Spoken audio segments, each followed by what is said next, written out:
Welcome to Empowered Youth Finances, brought to you by Youth Empowered Botswana. I am with a gentleman who needs no introduction because he has been here before. He's a lover of land, or a land activist, and also he is a lover of land because he's a land surveyor. Or maybe he's a land surveyor because he's a lover of land. I don't know. He's also an author, okay? He has authored a book called Passionate and Pregnant, looking at unlocking the philosophy of land in Africa. Okay, so get yourself a copy. And just taking from the title of his book, we're going to look at the philosophy of land, particularly in Botswana. And we'll be looking at this philosophy of land case by case over a series of episodes in the next coming months. Thank you so much, Sesinyi, for joining us. Thank you. This morning. Thank you. So you're back. I think I belong.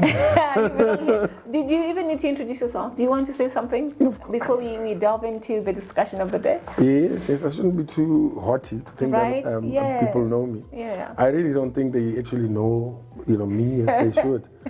Otherwise, I'd have a lot of support. Yeah. My name is Gilbert Dukoti Sesinyi. I'm a land surveyor, professionally, but I have opted to expand my knowledge of land into land in general. Okay. Land in general, anything to do with land, as I've been inspired to find out that land is actually everything.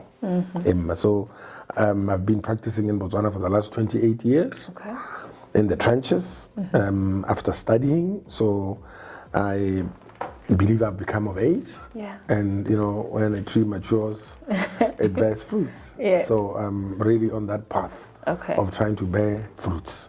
So now you're bearing fruits. I believe I am. So there's such a thing called philosophy of land.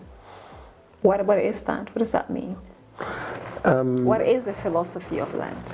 I did say actually once that there is always a philosophy of land applicable amongst any people, anywhere on the earth that you may find people. And that philosophy, depending on how refined it is, how relevant it is, how contextual it is, how timely it is, it determines the quality of life of those people. There is never no philosophy of land. There is a relationship with the land taking place amongst any people that you may find anywhere. And that philosophy, its quality, will reflect even in our skin, even in our gestures. That philosophy determines our passion, it determines our success, or the opposite, our failures. That is also always a philosophy. And now, having found out this great truth, and having lived it, having studied it, I feel now it's time to unveil it for the people out of which I come. Right. Okay, so and now having observed, and not just in Botswana, but in Africa and other countries in general, what is at the center of the philosophy of land in Botswana so far that determines how we live, how we eat, how we laugh, what we have? What can you say to that? Well, I mean, because we are in a journey from our past, that started with our great-great-grandparents. We've made strides. We've been sent to school, we have studied, we have looked under the skirts of the garments of the rulers of this world. We have seen the secrets. Some of us have even gone as far as to research and confirm those secrets and to get to know them even intimately, to the point where we even have visions of the solutions. So having had this opportunity, we have a new generation of young people or younger people, because I don't consider myself a young person. I know I'm younger than others. So, there has been a generation, you remember, when we started off, our parents struggled to set up the first university, Motolimuto Khomo. They were hungry and yearning for us, even before we were born, to go and learn what others apparently knew. It was apparent, it was clear. So when you have children and you are looking out in the world, kitso e ke bona batho bangwe ba itse o ka re le ene ke batla go tshola bana ke be ke ba rute ebile batsadi ba rona ne ba re ha nka mmotsenya sekolo hela Anything else, their first point of call was to educate us, just illuminate us, just get us to know. And they've achieved quite a bit in that regard. So this has caused a change in the philosophy of land. But of course, everything comes with challenges. Every blessing has a cursing.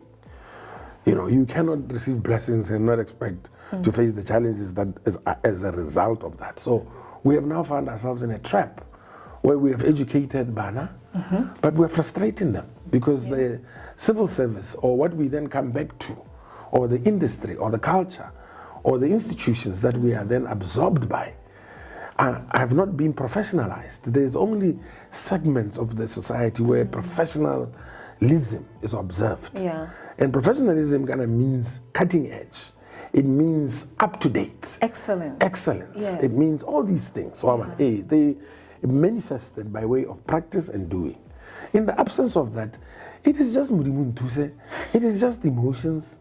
It is just favoritism. Criminality creeps in. Cronyism creeps corruption, in. nepotism. Jealousies take over in the place of professional performance, in the place of ushering in a new world that is based on hardcore knowledge.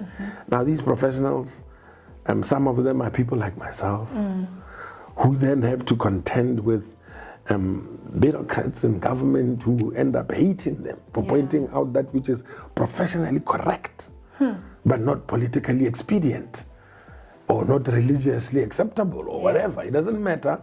When you are in your field, you shouldn't have fear to point out that which is correct and in harmony with the knowledge that you have acquired. That's true. Now, the professionals end up getting destroyed because they're not listened to. We have institutions that have at their behest huge assets that they are supposed to guard or have the custody of and develop. I mean, I can point a few. Others are private, and I don't want to say things that will upset private interests. But I mean, I can talk about our government and tell you, if I take a land board, for example, and I say to you, if you look at the land board itself, its constitution, what comprises the land board, it's how much Mr. say, religious education. Just because he's sitting there as a board secretary. Yes. Or even if you find a professional, you find a professional in the wrong place. You got somebody who teaches agriculture in the wrong place. Heading a department, they're dealing with another subject matter altogether. So we are not sensitive to the professionalizing of the services that we're supposed, even electing people to boards. So what you end up happening is that professionals end up having to contend with people with no knowledge at all. I mean, where you can actually, as a doctor, tell a person, I have made a diagnosis and did all the tests and the scans, you have a tumor. And they have the audacity to look at you and tell you, I don't have a tumor. It's cancerous, but no, there's no tumor at all. It is one thing to say, I acknowledge I have a tumor. I may differ with you, doctor, in the methods of treating this tumor. But it is not that what we meet as professionals, we're meeting bizarre reactions. Bizarre reactions, that ridiculous, ludicrous. How we treat it. You can't help but either be frustrated or join the stupidity or become despondent, frustrated to the point of finding yourself in the bar because you can't actualize. The duty to actualize, or what? What is the choice for professionals who have knowledge to offer? If you can't beat them, join them. Either join them, or if you don't join them, just allow yourself to let this thing just, depress you because you know what needs to be done, but you will not get a reaction. Go to how some of these those in control and have authority over departments and organs of our civil or our governmental processes, especially more land management. That's what I have found. Of course, I know clearly it exists in all spheres and all endeavors. Definitely, this is something that is big amongst us. So where you would explain, and they just look at you like you're from another planet. Poor thing. Because the training that enables them to be able to internalize what you're saying. So we're fighting a losing battle in that regard. So you are fighting people. Actually, we are fighting for people to do things they're incapable of doing. Yeah. Because it could be the lack of knowledge, the lack of training. Yes. They're also misplaced. Yes. And we know what happens when you're misplaced. You feel inferior. Yes. And we know what happens when somebody begins for someone with an inferiority complex to overcome it or compensate.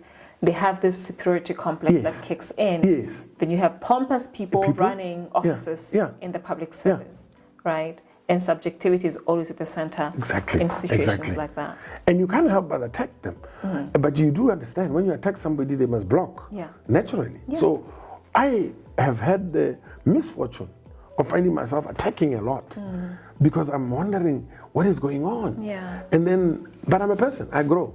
So I found I'm just attacking a person who will never be able to, it will not help to help them change the way they think.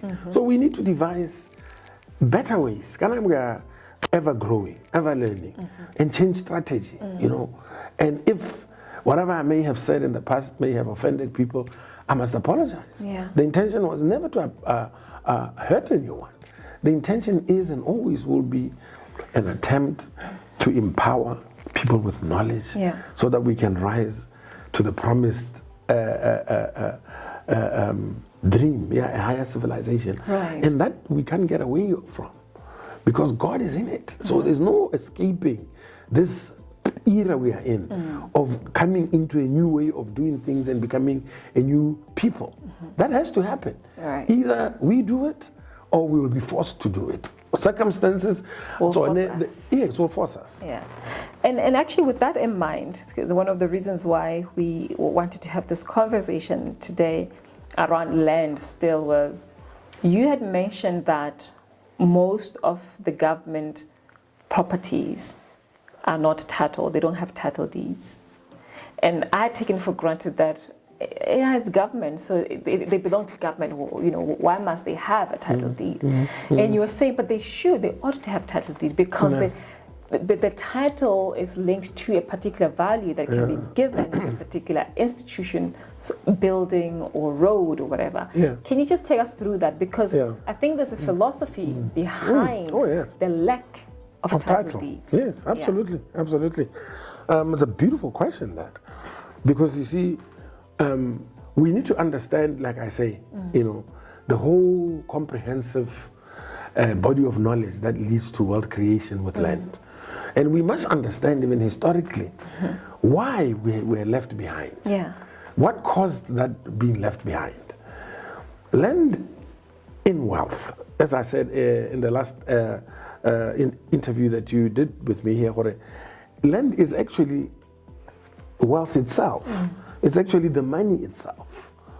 So when you realize the value from the land, and you look at the format of the business sector where financing is involved, as I also would like to point out, the rich are not really rich because they have money. The rich are rich because they've got assets and access to funding.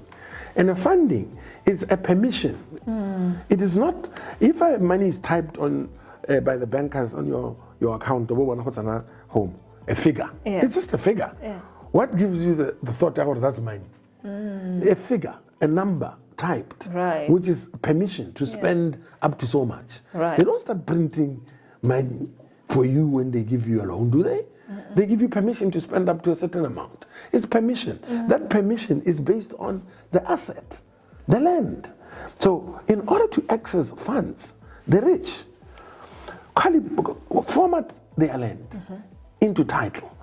Title means that immediately you can now leverage the value.